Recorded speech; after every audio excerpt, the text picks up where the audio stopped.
Error 0XC0007B in Naruto's Ultimate Ninja Storm is an application error that occurs due to incompatibility with a PC.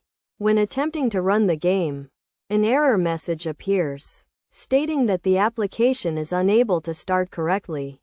This issue may be caused by missing files or mixing 32-bit and 64-bit products, often resulting from a disconnection between the PC and the application.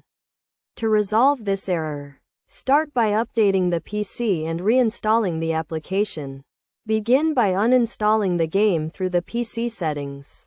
Then proceed to the control panel to search for Windows Update and install any available updates.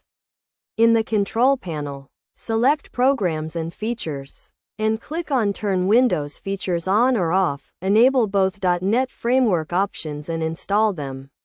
After restarting the PC, reinstall the game and run it as an administrator by right-clicking on it.